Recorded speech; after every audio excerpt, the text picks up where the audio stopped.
So which programming language should I learn is kind of a similar question to what job should I apply for, or what verbal language should I learn in the world of atoms, right? It really depends on your preferences and what you want to achieve and where you're going in life. But there is a handy decision tree diagram here on this Free Code Camp blog post where you start here, you answer the various questions, and it'll end up recommending one of these languages to start with. I suppose it's important to say that once you've chosen a language and you're happy with the rationale for choosing that language, you really should stick with it until you've learned the basics, the foundation of that language. There's nothing worse than moving from language to language from week to week and just not actually learning programming in a particular language. You can always move on to a different language later on, but to begin with, stick with a language and learn how to do basic tasks with that language before you move.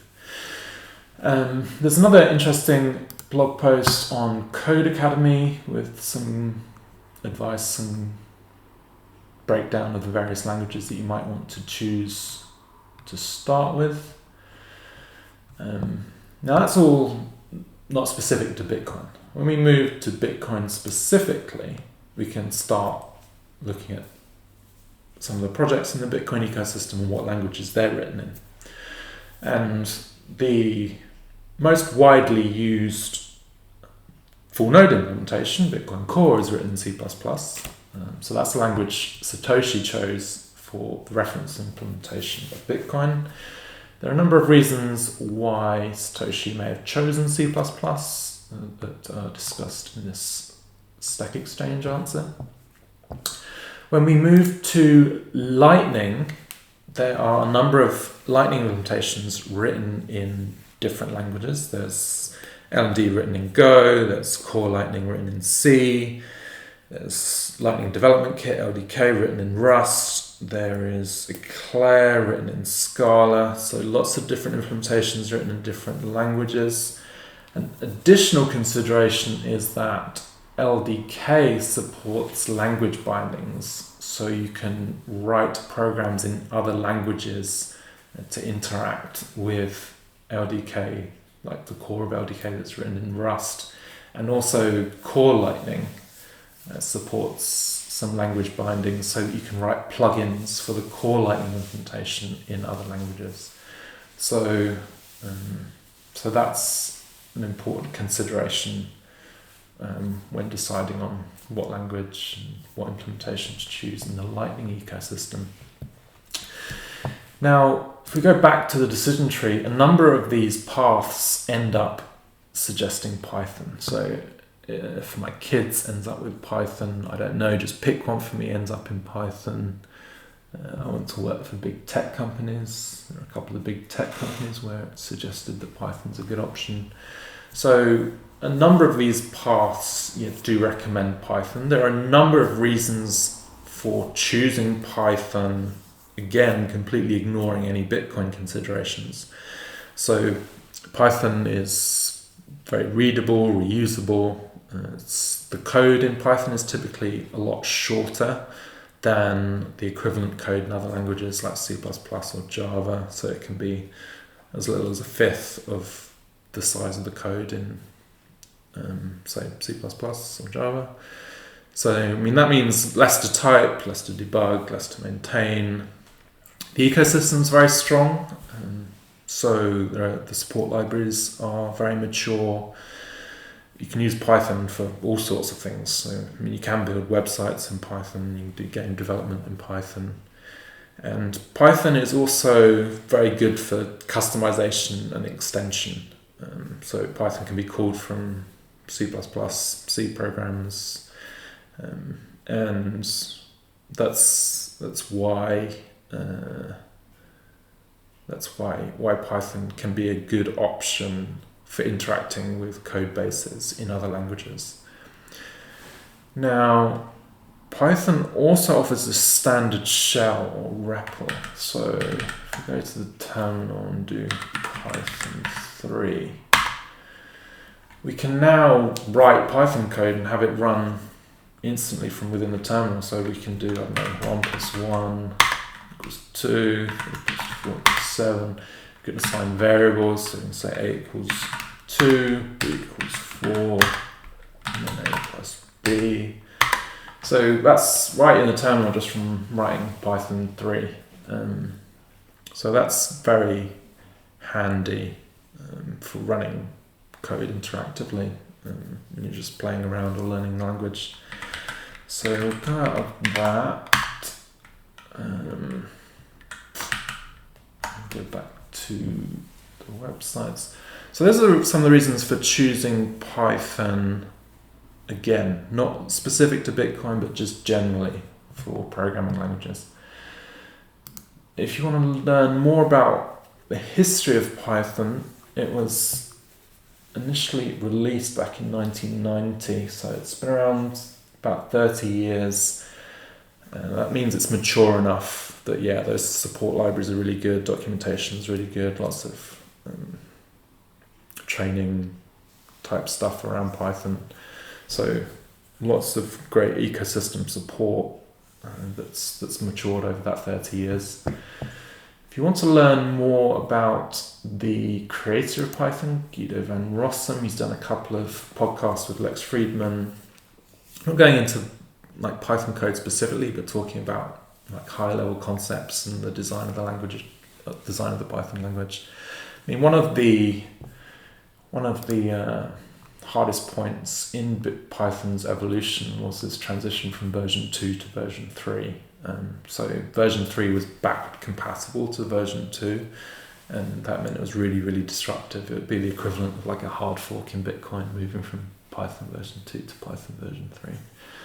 But it seems to have settled down now, and generally I think everyone's pretty much using version 3 and very little usage of version 2. But that was a very key point in Python's history.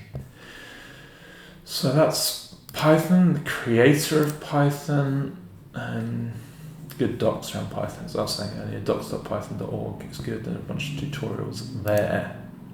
And I went through the REPL and how easy it is just to enter the REPL in terminal and just start typing out Python code instantly and running it. So why is Python good in a Bitcoin context? Well, I did say Bitcoin Core is written in C++, but there are a bunch of functional tests that are written in Python. And the functional tests are a really good point to start if you're not familiar with C++. So tons of tests written in Python. Python is a common language for the choice of what to write tests in if it's not at the native language of the repo. Okay, so there are unit tests written in C++ in Bitcoin Core, but the functional tests are written in Python. The hardware wallet interface. So this is the library that allows you to interact between Bitcoin Core and your hardware wallet or your hardware signer. That is also written in Python. So you're likely to use that if you are wanting to connect your hardware wallet to the Bitcoin Core full node that you're running.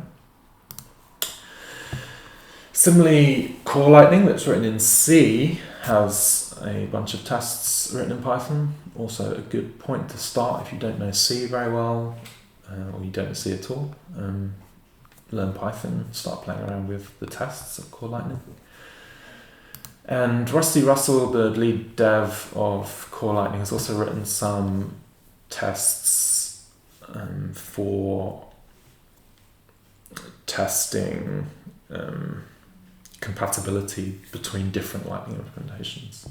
So testing that there aren't any bugs when you have a Core Lightning interacting with the LND Lightning node, and checking that they are actually both following the protocol. So they're all written in Python, so you could play around with those. There is a Watchtower implementation written in Python, although it has since moved to Rust, but most of the code is there for the Python language. Watchtowers watch the chain in case your counterpart in your Lightning channel tries to cheat you. So that's part of the security model for Lightning. So I think watchtowers are going to be an important project going forward in the Lightning ecosystem.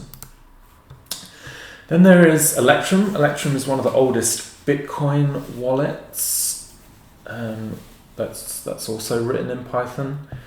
It also has a Lightning implementation within this repo, and that is, so yeah, all the code in this repo is in Python.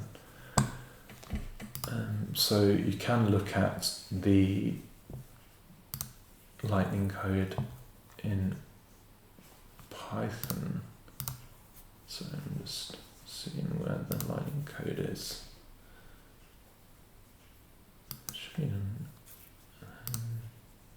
Yeah, there we go. So there's a bunch of Lightning code written in Python in the Electrum repo. JoinMarket, which is one of the premier CoinJoin implementations. CoinJoin is collecting together a bunch of inputs that are owned by different people and moving Bitcoin within the same transaction. So this is used in a privacy context because you're mixing a bunch of inputs owned by different people and sending them to outputs, so it's unclear which of the inputs are mapped to which of the outputs. So that's all written in Python. And then there's a number of Bitcoin libraries that are written in Python. So Peter Todd has Python Bitcoin lib. Provides an easy interface to the Bitcoin data structures and protocol. If you want to do things that aren't supported in, say, the command line interface of Bitcoin Core, Vladimir says like the Swiss Army knife of the Bitcoin protocol, and a good learning tool as well when you're starting to learn about Bitcoin and you want to experiment and play around with an easy to learn language. Other Python libraries, there's BiddlePython that has recently added Taproot support. Michael Flax and Jimmy Song contribute to BiddlePython.